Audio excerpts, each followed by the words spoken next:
आरो खले बादू नचनिया कि चटला ही से चटनिया आ बाउबा होकर रहनिया। अभी छोटी बच्ची केक काटेगी जब सोहर हम गाएंगे, जब काटना होगा तो बताइए। अभी काटना है वो तो एक सोहर का। इनके पिताजी कहाँ हैं? नेहा जी मम्मी जी सुनो ना। हाँ तो मम्मी की तरफ से रुपया ले बा। हम बताओ तनी आज मामी बड़ी मामी के अगुवाई में और मामा के अगुवाई में भगनी के जन्मदिन मिल होता तो ऐसे मामा डबल माँ के रोल करे वाला मामा होखलो, मामी डबल माँ के रोल करे वाली मामी। तब रुपया के कमी हुई वो सोहर मारी ना रुपया लेवे लावी महल भइल बा। रोकी ले लेवे कि ऐसन मनोहर मंगल अपूरत सुहावन सुंदर असुरात हो।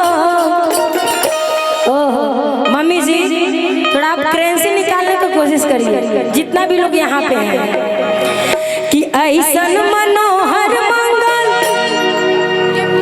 अच्छा बुआ जी नमस्ते, आप भी इधर आ जाइए। बुआ से मामी से मम्मी से सब कोई से रुपया ले भाभी कि ऐसन मनोहर मंगल अमूर्त सुहावन सुंदर। आप लड़की का क्या लगता है? मामा मामा मामा तो मामा के तरफ से नहीं चलेगा। हाँ तो ये नहीं चलेगा। हाँ तो छोटा मामा की तरफ से भी ये नहीं चलेगा। आप तो बड़े मामा है तो आपकी तरफ से ज्यादा आएगा। 51 से चाहिए, आपके तरफ से 51 से चाहिए कि ऐसन मनोहर मंगल अमूर्त सुहावन सुंदर अरे सुरात हो। अच्छा पापा जी प्रणाम।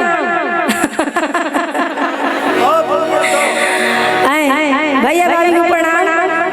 और पापा के तरफ से आप सोहर पे मोहर लगता है, आप निकालिए कि ए राजा जी। नाना जी का क्या नाम? अच्छा अशोक तिवारी जी आप आ जाइए मंच पर। अशोक तिवारी जी नो मंगलम होटल के मालिकार चाचा अशोक तिवारी से आग्रह करो में आए।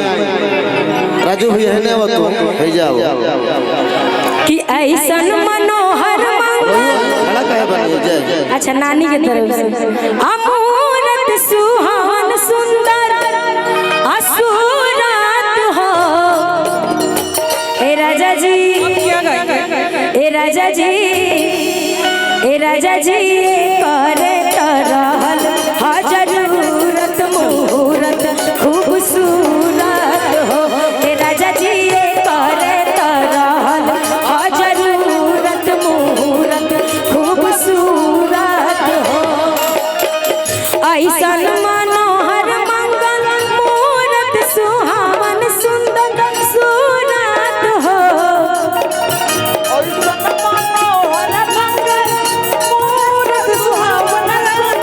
क्या बात? ऐसन मनोहर मंगल मूरत सुहावन सुंदर सुरात हो। ए राजा जी ए राजा जी ए राजा जी करे तरहल जरूरत मुहूर्त खूबसूरत हो। ए राजा जी करे तरहल जरूरत मुहूर्त खूबसूरत हो। नेहा अब ये तो हो गया और नहीं ये तो हो गया। अभी अभी मौका कुछ और है। क्या कहते हैं? चल ना दोनों मिल के गाते हैं चीज को।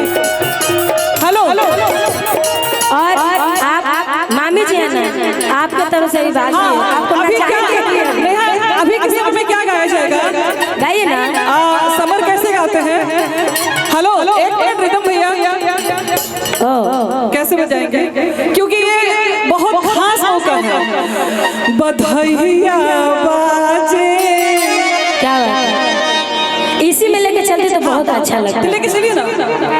बधाइया आप गाइए। आप शायद उनके साथ ज्यादा शो करते हैं तो आपको उनको गाना याद है। मुझे बहुत पसंद आया ये गीत। कौन सा गाना? बधाइया बाजे एही अगलैया बधाइया बाजे एही अगलैया बधाइया बाजे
थैंक यू आप सभी